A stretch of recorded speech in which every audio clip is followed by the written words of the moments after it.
Hello अस्सलाम वालेकुम। जैसे कि केस नंबर 9 का एपिसोड 27 का प्रोमो जो है वो लॉन्च हो चुका है। कामरान हैदर जो है जब अपने नौकर दिलावर से उसे पता चलता है कि किरण बीबी आई थी और वो कुछ लेकर गई हैं, तो वो फ़ौरन किरण को कॉल करता है, पर किरण उसकी कॉल नहीं उठाती है। वो ड्राइव लेकर जो है अपने वालिदैन के घर आती है और वहाँ पर जो है वो लैपटॉप से कनेक्ट करके जब देखती है तो उसके होश उड़ जाते हैं कि उसे जो है वो तमाम बातें जो कि कामरान ने उससे कही थी वो सब झूठी साबित होती हैं। यानी सहर ने जो मुकदमा किया है और कामरान के खिलाफ केस फाइल किया है वो बिल्कुल ठीक है। यहाँ पर कामरान जब दरवाज़ा धकेल कर आएगा उसके पास, वो ज़बरदस्ती उसे करने की कोशिश करेगा तो वो कहेगी कि अब मुझसे झूठ बोलने की कोशिश मत करना, मैं सब कुछ देख चुकी हूँ और मैंने तमाम सबूत देख लिए हैं। यानी कि सहर जो अब तक कह रही थी वो बिल्कुल ठीक है, तुमने उसके साथ जो किया, एक लड़की की ज़िंदगी बर्बाद की, बहुत गलत किया, जबकि तुम खुद भी एक बेटी के बाप हो। यहाँ पर कामरान हैदर जो है वो अपनी बीवी का हाथ पकड़ कर कहता है कि मैं तुम्हारे साथ कोई ज़ोर ज़बरदस्ती नहीं करना चाहता, तुम मुझे वो ड्राइव दे दो कुछ भी करके, वरना मैं कुछ भी कर सकता हूँ। वो गुस्से में पागल हो रहा होता है। किरण जो है वो ड्राइव दे देती है क्योंकि उसके हाथ में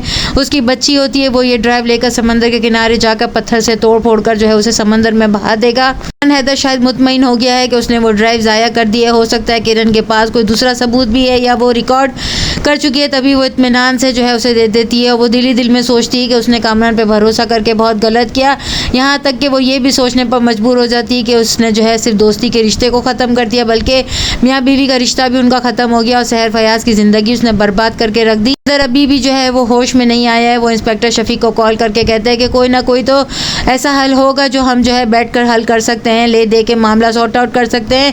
एसपी की कोई ना कोई कीमत तो ज़रूर होगी। जिस पर इंस्पेक्टर शफीक कहता है ऐसा सोचिए कभी मत। यहाँ पर वो फिर भी एसपी साहब के पास जाएगा। वो कहेगा कि सोशल मीडिया तो मेरे हक में बयान दे रहा है, फिर आप क्यों मेरे मुखालिफ खड़े हो रहे हैं। जिस पर वो कहता है कि हम सोशल मीडिया को देख कर नहीं, कानून के तहत फैसला करते हैं। मुझे लगता है कि आपकी इंक्वायरी ठीक तरीके से हुई नहीं है, मैं आपकी इंक्वायरी दोबारा कराना चाहता हूँ। पर अली जो कि जो है उसका साहब शौहर है सहर फयाज को कहेगा यही सही मौका है, अभी भी हम जो है कुछ ना कुछ कर सकते हैं और इस मसले का हल निकाल सकते हैं। जिस पर सहर फयाज कहती है कि मुझे ऐसा लगने लगा है कि कामरान हैदर का झूठ मेरे सच पर बाजी ले जाएगा। मैं क्या कर सकती हूँ, मैं अब भी अगर मुकदमा हार गई तो अब मेरे पास कुछ भी नहीं बचेगा अपनी जंग लड़ने के लिए। रोहित और मनीषा अपनी सी कोशिश कर कर जो है वो देख चुके हैं। मनीषा जो है वो अभी भी रोहित के साथ है। रोहित जो है वो कामरान हैदर के साथ अपना तमाम ताल्लुक और अपना बिजनेस बिल्कुल ख़त्म कर देगा। कामरान जो है वो बिल्कुल अकेला होकर रह जाएगा।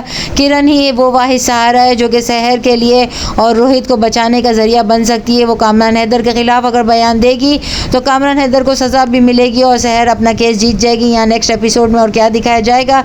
चैनल के साथ बने रहें, लाइक करें, शेयर करें और सब्सक्राइब करें।